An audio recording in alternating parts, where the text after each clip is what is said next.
예수님께서 공적인 사역을 시작하시고 나서 사람들에게 보여주신 모습은 말 그대로 파격적이었습니다. 지난주 함께 보았죠. 제자가 스승을 선택하여 시험을 보고 그 스승의 제자가 되는 이 문화적 상황에서 그 틀을 깨고 먼저 베드로를 찾아가 제자로 초청하신 이 예수 그리스도의 파격적인 모습을 시작으로 누가복음은 예수님의 모든 행적이 당시 사회에 폭탄을 던지는 것과 같았음을 우리에게 보여줍니다. 누가복음 5장 20절에서는 중풍병자에게 이 사람아 네 죄가 용서받았다라고 말씀하시면서 사람의 모습으로서 죄 사함을 이야기하심을 보여주시고, 또 5장 27절에서는 당시 사회의 죄인 중에 죄인으로 취급받던 세리를 제자로 부르시고, 더하여서 많은 세리와 죄인 취급받던 자들과 함께 식탁 교제를 하시는 모습을 보여주시죠. 또 5장 33절에서는 바리새인과 달리 금식하지 않고 제자들과 먹고 마시는 모습을 보여주시고요. 또 오늘 본문에서는 안식일에 병든 사람을 고치시는 것까지, 예수님은 당시 사람들이 랍비라면, 선지자라면 이럴 것이다 라고 생각했던 그 모든 것을 마치 도장 깨기 하듯이 깨고 다니는 모습을 우리에게 보여주셨다는 것이죠. 그 결과 어떻게 되었을까요? 물론 기득권자들로부터 예수님은 이러한 일로 인해 큰 미움을 사게 됩니다. 그러나 이와 같은 예수님의 삶은 그 자체가 유대 사회에서 억압받고 억눌리고 소외되고 상처받은 모든 사람들에게는 자유함을 넘어 쾌감을 느끼게 하는 메시지가 되어 주었습니다. 그리고 그 결과 수많은 무리가 예수 그리스도를 따르게 되었죠. 우리 누가복음 6장 17, 18절 함께 읽어보겠습니다. 시작.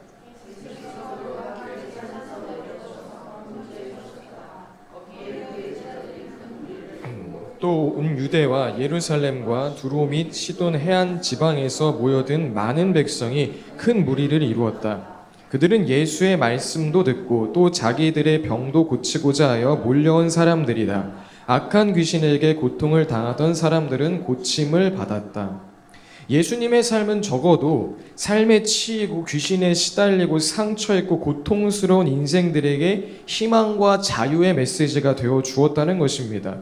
예수님은 예수님이 가시는 곳마다 파장을 일으키는 말 그대로 매력적인 예수님이셨다는 것이죠. 자, 그렇다면 여러분, 그 예수님을 따르는 예수님의 제자라고 말하는 저와 여러분의 모습은 어떠합니까? 요즘 청소년들 넌 꿈이 뭐야? 너 앞으로 뭐 먹고 살 거야? 이러면 뭐라고 답할까요?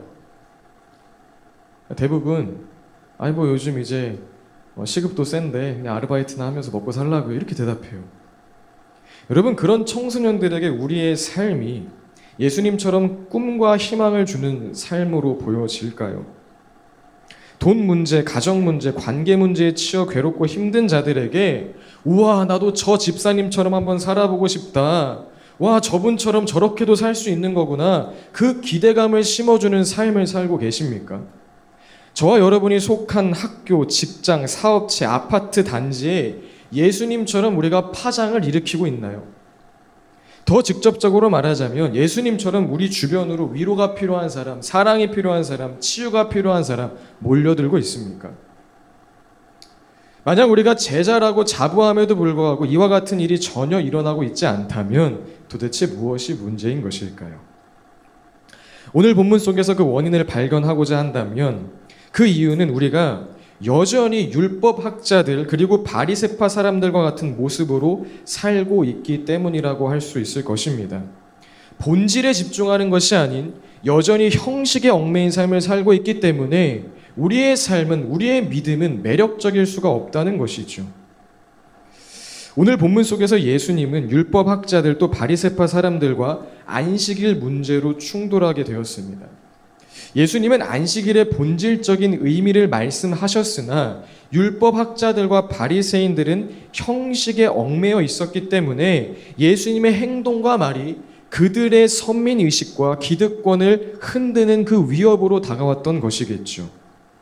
오늘 이 본문을 조금 더 우리가 깊이 이해하기 위해서 유대인의 안식일에 대한 부분을 잠시 이야기하자면 먼저 안식일의 법은 하나님께서 이스라엘 백성에게 10계명을 허락하실 때 그중 제 4계명으로서 제정하신 내용이었습니다. 자, 그렇다면 하나님께서는 유대 백성들에게 왜 안식일을 주셨는가? 우리 출애굽기 20장 11절 함께 읽어보겠습니다. 시작.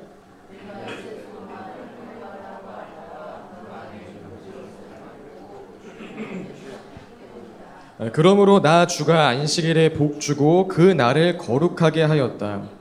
자, 먼저 십계명이 처음 등장하는 출애굽기에 따르면 안식일을 주신 이유를 창조사적 관점으로 이야기하고 있다는 것입니다. 이는 하나님께서 엿새 동안 창조 사역을 하시고 일곱째 날 안식하실 때 사람에게 부어진 그 에덴의 복을 누리게 하시기 위하여 안식일을 구별하셨음을 의미하는 것인데요. 여섯째 날 사람이 창조된 후 다른 무엇보다 가장 먼저 누구를 만났죠? 가장 먼저 하나님을 만나고 하나님이 창조하신 그 에덴 동산을 누리고 하나님을 찬양하고 기뻐하고 충만했던 것처럼 너희도 안식일을 통해서 하나님의 사랑과 은혜와 축복과 그 평화를 누리고 또 삶 가운데 생육하고 번성하고 다스려야 하는 그 사명이 있지만 이 또한 더 큰 하나님을 경험하고 누리는 더 풍성한 안식을 향하는 과정임을 잊지 말라고, 그것을 기억하라고 안식일을 허락하셨다는 것이죠. 또 신명기 5장에서 모세가 이스라엘 백성들에게 다시 한번 이 십계명을 교육할 때에는 안식일을 주신 이유에 대하여 다음과 같이 우리에게 말씀해 주심을 또 확인할 수 있는데요. 우리 함께 읽어보겠습니다. 시작.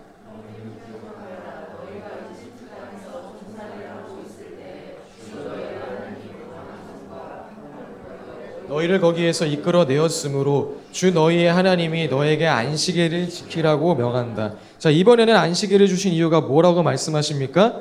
하나님께서 구원하신 백성이기 때문에 그 구원의 은혜를 기억하며 그 구원의 감격 아래 거하라고 안식일을 우리에게 주셨다는 것이죠. 이 둘을 종합하자면 안식일의 본질적인 의미는 단순한 쉼이 아니라 하나님과의 관계에 초점이 맞춰져 있다는 것입니다. 안식일은 아무것도 하지 않고 몸을 편하게 쉬는 날이 아니라 날 구원하신 하나님을 기억하고 지금도 함께 하신 하나님을 찬양하고 앞으로 인도하실 하나님을 기대하며 그 하나님 안에서 회복하고 살아나고 생명력을 얻고 하나님의 충만하심을 마음껏 누리라고 우리를 위해 주어진 정말 축복된 날이라는 것이죠. 따라서 이 안식일은 7년에 한 번씩 찾아오는 안식년으로, 그리고 우리가 얼마 전 나누었던 모든 것이 다시 원래의 제자리로 원형으로 돌아가는 그 희년으로 그 의미가 확장됨을 우리가 구약에서 또 발견할 수 있는 것입니다. 자, 그런데 이 출애굽을 직접적으로 경험하고 또 안식일에 썩지 않는 만나를 맛본 그 광야 1세대들과 또 포로기에 하나님의 말씀 따라 살고자 애썼던 그들은 이 안식일의 의미를 정확하게 기억하고 어떻게 하면 잘 지킬 수 있을까, 그렇게 고민하며 살았겠지만 모든 일 또한 마찬가지인 것처럼 시간의 지남에 따라 앞서 나눈 이 안식일의 본질은 점차 희미해지기 시작했고, 유대인이라면, 선민이라면 안식일을 꼭 지켜야 한다는 그 형식만이 남기 시작했습니다. 모든 일이 참 그렇죠. 처음 그 일을 시작한 사람은 그 일이 왜 중요하고 왜 필요한지 잘 아는데 그 일이 반복될수록 어떻게 돼요?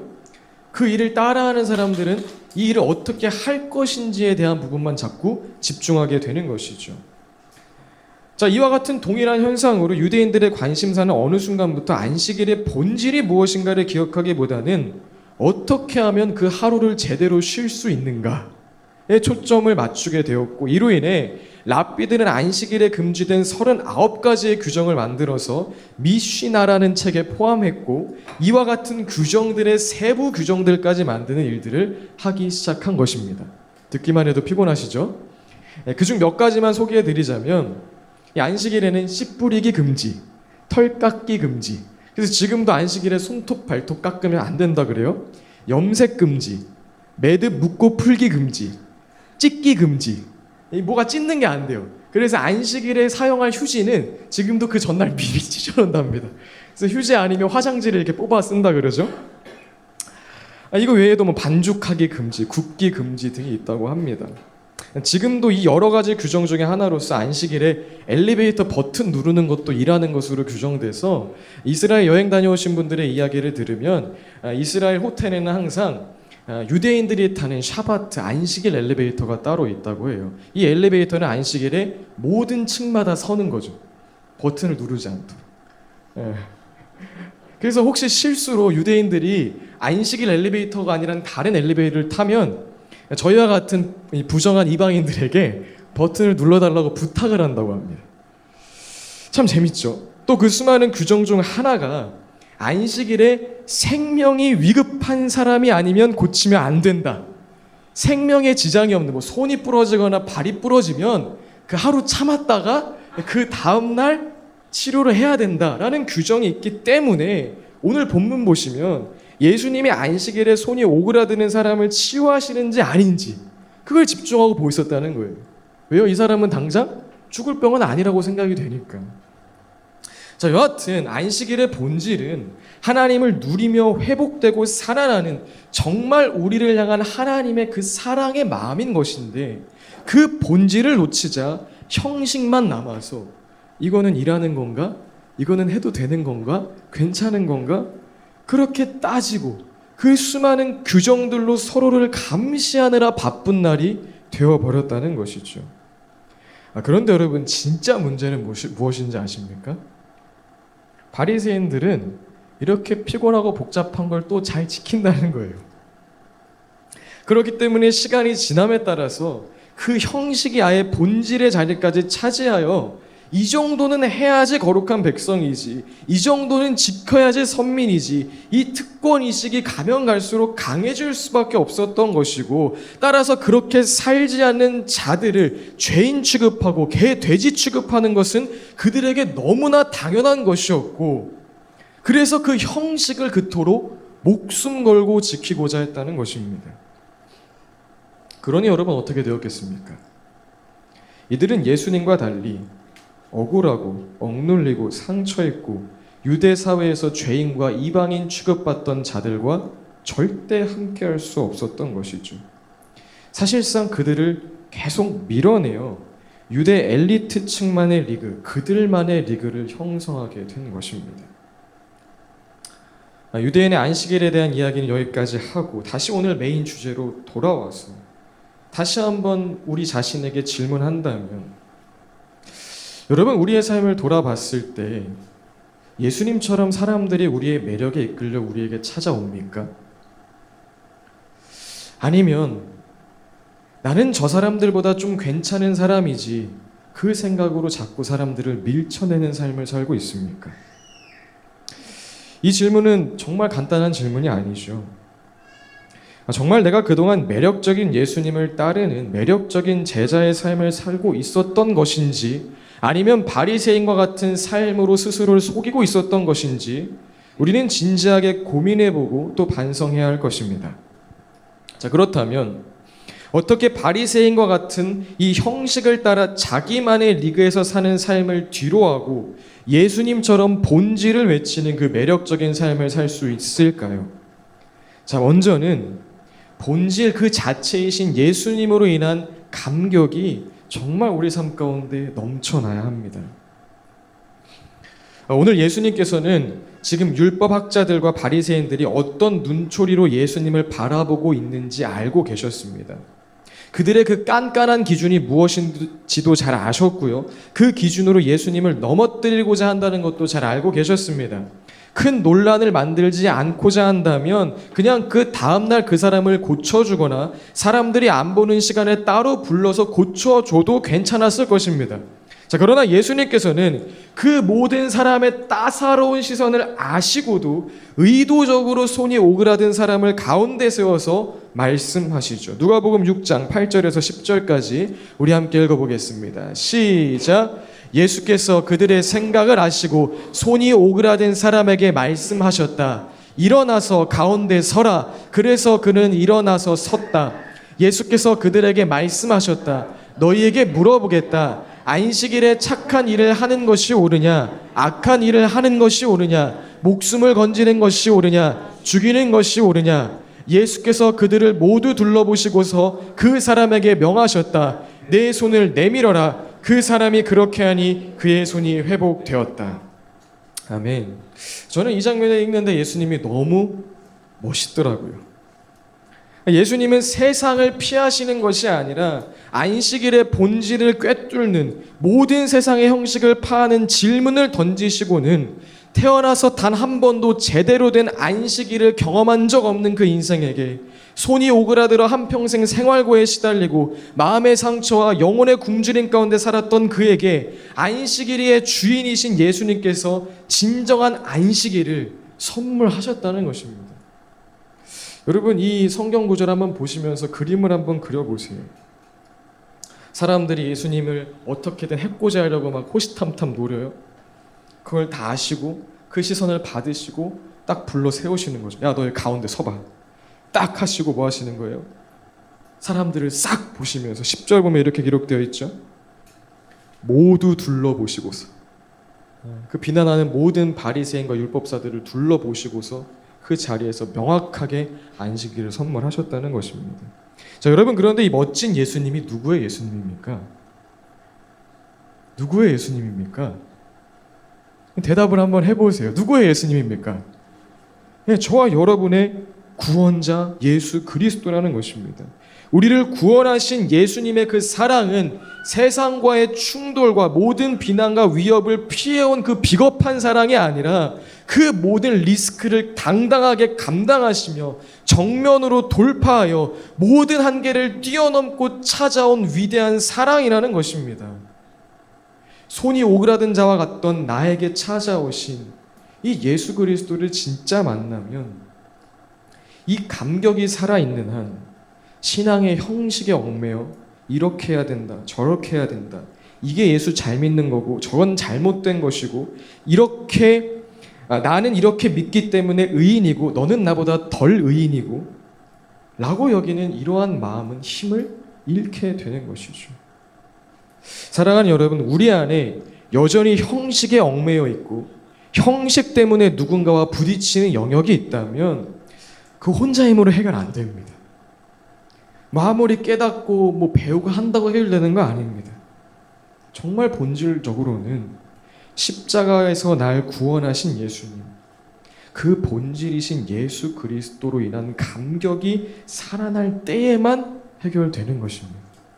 그렇게 여러분, 그 예수 그리스도의 십자가 감격, 그것이 내 안에 더 풍성하게 살아나게 해달라고 간절하게 기도하는 우리 교회 공동체 되시길 예수님의 이름으로 축복드립니다. 다음으로 본질이신 예수님으로 인한 감격이 있다면 그 감격이 있는 자들은 이제는 매력적인 예수님처럼 나를 지키는 믿음이 아닌 너를 살리는 믿음으로 살아가야 합니다. 나를 지키는 믿음이 아닌 어떤 믿음으로? 너를 살리는 믿음으로 초점이 바뀌어야 한다는 거죠. 오늘 본문 속 율법사와 바리새인의 모습은 전형적으로 나를 위한 믿음이 어떠한가를 우리에게 보여주고 있습니다. 네가 죽든지 말든지 나는 선민으로 인정받아야겠다, 내 믿음이 옳은 것을 증명해야겠다라는 믿음이었다는 거죠. 오늘 본문에 나온 오른손이 오그라든 사람이라 한다면 앞서 잠시 언급한 것처럼 이 모든 일을 손으로 해야만 했던 그 시대에 말 그대로 생계조차 유지하기 어려운 정말 힘든 사람이었음을 의미합니다. 믿음을 떠나서도 도덕적으로 올바른 가치관을 가지고 있다면 그런 사람들을 만났을 때 얼마나 힘들었을까, 얼마나 고생했을까, 얼마나 아팠을까, 내가 어떻게 하면 도와줄 수 있을까, 그런 생각을 하는 것이 정상적인 반응이겠죠. 자, 그러나 하나님을 잘 안다고 말하는 율법학자와 바리새파 사람들에게 지금 그 손이 오그라들어 한평생을 힘들고 괴롭게 살아온 그 사람의 삶은 전혀 중요하지 않았습니다. 그들에게 중요한 것은 뭐예요? 사람이 죽든 말든 오늘 자신의 옳음을 증명하는 것, 내 믿음의 형식을 지키는 것이 중요했다는 것입니다. 누가복음 6장 7절입니다. 함께 읽어볼게요. 시작. 율법학자들과 바리새파 사람들은 예수를 고발할 구실을 찾으려고 예수가 안식일에 병을 고치시는지 엿보고 있었다. 이들의 시선은 지금 힘들고 괴롭고 죽어가는 사람이 아니라 예수님이 그거 고치나 안 고치나 엿보는, 진짜 유치하게 짝이 없죠. 그 나를 지키기 위한 믿음 속에 갇혀 있었다는 것입니다. 같은 장면을 기록한 마태복음은 이와 같은 율법사와 바리새인의 모습을 이렇게 기록하는데요. 우리 마태복음 12장 11절 12절입니다. 시작. 예수께서 그들에게 말씀하셨다. 너희 가운데 어떤 사람에게 양 한 마리가 있다고 하자. 그것이 안식일에 구덩이에 빠지면 그것을 잡아 끌어올리지 않을 사람이 어디에 있겠느냐. 사람이 양보다 얼마나 더 귀하냐. 그러므로 안식일에 좋은 일을 하는 것은 괜찮다. 안식일에도 양은 자신의 재산이기 때문에 구하면서도 자신의 믿음 그 형식이 흔들릴 것 같으면 사람이 죽어나가도 꿈쩍하지 않는 정말 이기적인 그들의 믿음의 모습을 보여주고 있다는 것이죠. 여러분, 화나지 않으십니까? 저는 이거 보면서 와, 이렇구나. 뭐 지금도 다를 바 없지만 뭐 정말 그렇구나. 그런 의문이 들더라고요. 여러분, 같은 사람인 우리가 생각해도 너무 답답하고 화가 나는데 하물며 안식일의 본체이신 예수님은 이 상황을 보면 얼마나 어이가 없으셨을까요?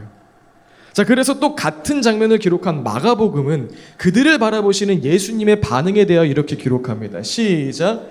예수께서 노하셔서 그들을 둘러보시고 그들의 마음이 굳어진 것을 탄식하시면서 손이 오그라든 사람에게 말씀하셨다. 손을 내밀어라. 그 사람이 손을 내미니 그의 손이 회복되었다.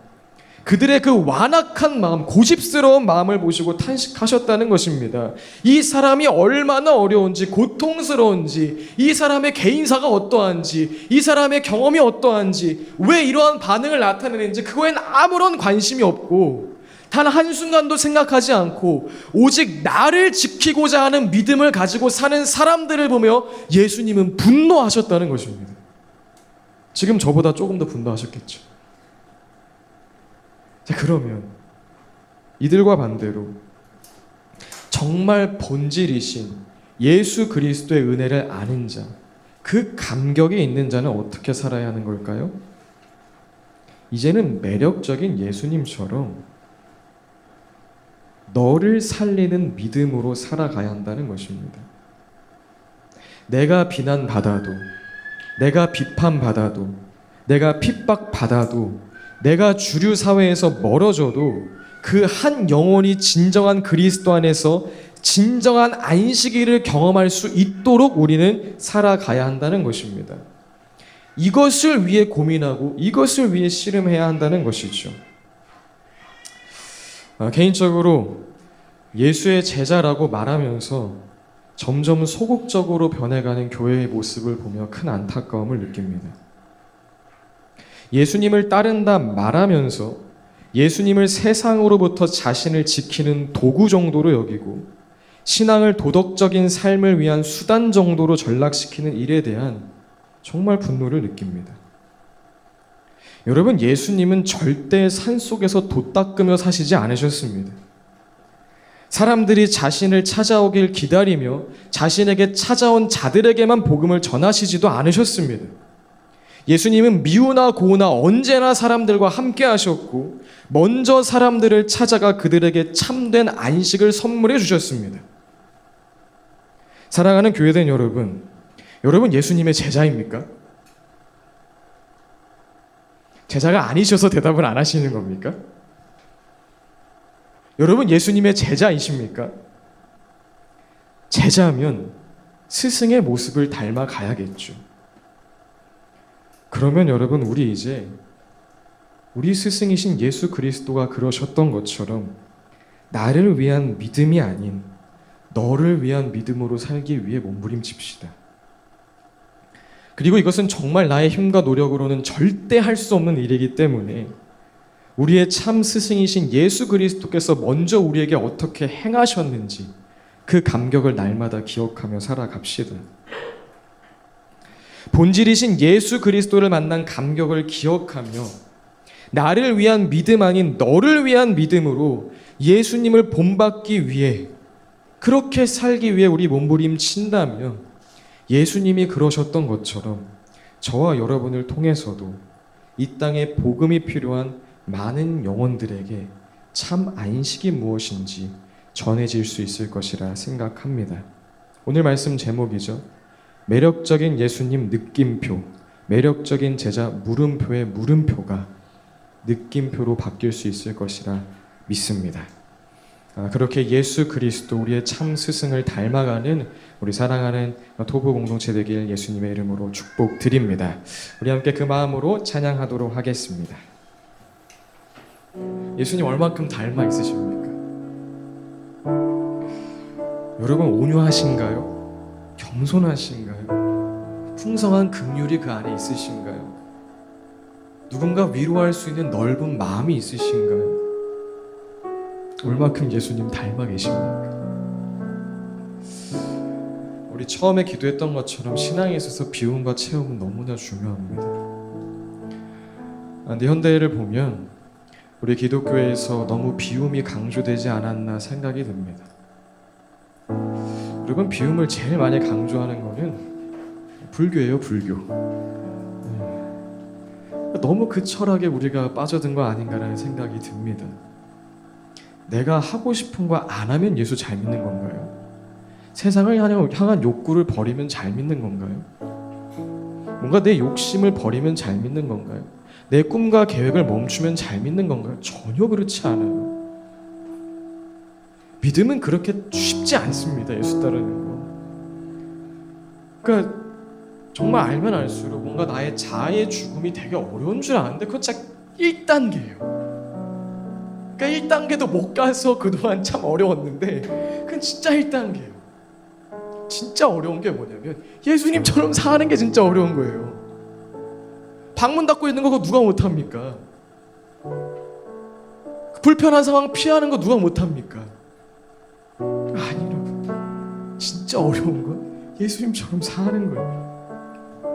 이걸 향한 도전이 우리 삶 가운데 끊임없이 있었으면 좋겠습니다. 나의 옳음을 자랑하지 않고 나를 지키는 믿음으로 살지 않고 예수님처럼 너를 살리는 믿음으로 살기 위한 그 발버둥을 이제 우리가 한번 쳤으면 좋겠습니다. 쉽지 않은 거예요. 정말 쉽지 않은 거예요. 저도 요즘 본문이 자꾸 이래서 되게 부담스러워요. 저도 그렇게 못 사니까 너무 부담스럽더라고요. 어제 정말 말씀 준비하는 게 오래 걸린 이유가 이 5장을 좀 건너뛸까? 5장, 6장을 좀 건너뛸까? 이런 생각도 들더라고요. 예수님이 보여주신 모습이 너무나 빡세요. 근데 여러분 그 일로 우리가 행할 때에 진짜 예수 만나게 될 줄 믿습니다. 정말 예수 만나게 될 줄 믿습니다. 차인표 씨 아시죠? 컴패션 홍보대사. 그분의 간증 중에 기억나는 게 그게 있어요. 이분이 40년 동안 신앙생활 모태신앙으로 태어나시면서 하나님에 대한 존재에 대한 믿음은 있지만 무언가 실감이 나질 않았대요. 그래서 하나님 음성 좀 들려달라고 막 말씀도 읽어보고 기도도 하고 하는데 뭔가 실제적으로 다가오지 않는 거예요. 근데 그 아내이신 신애라 우리 분께서 먼저 컴패션 홍보대사가 되시고 그분이 이제 해외 그런 선교 봉사활동을 위한 일정이 있으셨는데 캔슬이 돼서 어쩔 수 없이 차인표 씨가 처음으로 가게 된 것이죠. 40년 동안 신앙생활을 했는데 갈 때 혼자서 그 봉사자들과 섞이기 싫어서 퍼스트 클래스를 타고 가셨다고 합니다. 가셨대요. 그래 나서 담당하시는 목사님께서 아이들을 만나면 꼭 사랑한다고 이야기해 주세요. 뭐 이렇게 부탁을 하셔서 뭐 그거 하는 건 뭐 어렵겠습니까? 라고 해서 갔는데 그 자리에서 처음 예수님의 음성을 들으셨다는 거예요. 내가 너를 사랑한다 라는 그 이야기를 그곳에서 들으셨대요. 여러분 예수님 알고 싶으십니까? 우리 청년들 예수님 알고 싶으세요? 그렇게 신앙생활 별로 하기 싫지 않아요? 저는 나처럼 신앙생활 하기 싫어서 목회하거든요. 진짜 그래요. 저는 그 괴리감이 여전히 너무 심해요. 진짜 예수님 만난 사람들 보면 정말 대단하잖아요. 막 그냥 사랑이 넘치잖아요. 행복이 넘치잖아요. 근데 나는 계속 비판하거든. 비난하거든. 그리고 맨날 예수님 따르는 게 고행이거든요, 요즘. 근데 이렇게 신앙생활하고 싶지 않아요. 진짜 예수님 좀 만나고 싶은 거예요. 그 갈망이 지금까지 계속 되는데요. 예수님 언제 만나요? 예수님이 계셨던 곳에 가면 만날 수 있다는 거예요. 많은 사람들이 예수님이 어떻게 사역했나 보고 싶어서 성지순례 가잖아요. 아니요, 예수님 그게 아니에요. 물론 저도 성지순례 너무 가고 싶어요. 여러분 나중에 교회 성장하면 꼭 저 한번 보내주세요. 자, 근데 예수님이 진짜 계셨던 곳은 어딘가 여러분 복음서 읽으셔서 알잖아요. 지금 우리 누가복음도 그렇고 이번 주 요한복음도 읽으셔서 알잖아요. 예수님이 어디 계셨어요? 약하고 연약하고 부족하고 상처 입고 쓰라리고 병들고 소외받은 그 사람들 곁에 예수님 계셨단 말이에요. 우리가 그 사람들 곁에 가면 예수님을 느끼는 거예요. 그러니까 참 우리는 쓰잘데기 없는 거에 힘 많이 빼요. 뭐 내가 안식일에 엘리베이터 버튼 눌렀냐 안 눌렀냐 똑같은 짓을 하고 있어요. 정말 그래요. 여러분 교회 슬리퍼 신고 오면 돼요 안 돼요? 상관없어요 사실. 염색하면 돼요 안 돼요? 진짜 상관없어요. 귀 뚫면 돼요 안 돼요? 정말 상관없다니까요. 기도할 때 이렇게 해야 된다 저렇게 해야 된다 뭐가 중요해요? 찬양의 가사가 이러면 된다 저러면 안 된다, 아유 그렇게 말하는 거 다른 언어로 바꾸면 또 다른 언어예요. 저는 참 그런 거 보면서 와 정말 쓰잘데기 없는 걸로 많이 싸웠구나 라는 생각을 합니다. 우리 예수님 계신 곳에 가자고요. 예수님이 말씀하셨던 그 자리에 서자고요. 예수님이 일하셨던 그곳에 있자고요. 그럼 그때 진짜 총체적인 복음이 무엇인지 우리에게 다가오게 될 것입니다. 예수님 닮기 원하십니까? 예수님 닮기 원하십니까? 아멘 안 하시는 분들은 닮기 싫으신 거야. 닮기 원하십니까? 그럼 예수님 계신 그 자리로 우리 갑시다. 나의 고집 피우지 말고 예수님 계신 곳으로 어떻게 하면 나아갈 수 있을까? 그 결단으로 살아갑시다. 그래서 이 시간 함께 기도할 때 주신 말씀에 도전을 가지고 기도합시다. 주님 이제 더 이상 나를 지키는 믿음으로 살지 않겠습니다. 나를 지키기 위하여 삿대질하고 비판하고 비난하는 자리에 있지 않겠습니다. 예수님 계신 그 자리로 가겠습니다. 정말 그 자리에서 예수 그리스도 닮아가기 원합니다. 우리 그 마음 가지고 함께 결단하며 기도하도록 하겠습니다. 기도하시겠습니다. 예수님, 주님은 골방에 틀어박혀 있지도 않으셨고 멋지고 화려한 회당에서 인정받으려고 하지도 않으셨고 자신의 어떤 행위를 내세우지도 않으셨고 다만 사람들과 함께 하셨습니다. 지치고 쓰러지고 피곤하고 병들고 억눌린 자, 믿음이 없고 죄인이라 취급받던 그들과 함께 하셨습니다. 주님, 우리가 정말 허튼 곳에 힘 빼고 살았던 지난 날을 주 앞에 회개합니다. 예수님께서는 그 모든 율법 조문을 폐하고 우리를 찾아오셨음에도 불구하고 여전히 우리는 자신의 경험과 자신의 시간들을 앞세워서 이렇게 해야 돼 저렇게 해야 돼 또다시 바리새인과 율법사들처럼 살았음을 주 앞에 고백합니다. 주님, 이제는 정말 주님의 제자로서 주님이 계셨던 곳에 서 있고 주님의 행하셨던 그곳에서 함께 행하길 원합니다. 그러나 주님, 나를 위한 믿음을 버리고 너를 살리는 믿음으로 사는 것, 참 우리의 힘과 노력으로는 결코 할 수 없는 일입니다. 불가능한 일입니다. 그렇기 때문에 주님, 그 마음이 있는 자들 가운데 그 모든 것을 뚫고 우리를 찾아오신 먼저 되신 예수 그리스도의 그 사랑이 얼마나 큰 것인지, 얼마나 위대한 것인지 그 감격이 날로 날로 살아날 수 있도록 성령 하나님 도와주옵소서. 주님 감사드립니다. 때로는 부담스럽고 때로는 참 어떻게 그렇게 살 수 있을까 그런 말씀이어도 단지 우리의 겸손한 마음으로 순종의 걸음 내딛겠습니다. 그때 주님께서 일하심을 경험하게 하여 주옵소서. 감사드리며 예수님의 이름으로 기도합니다.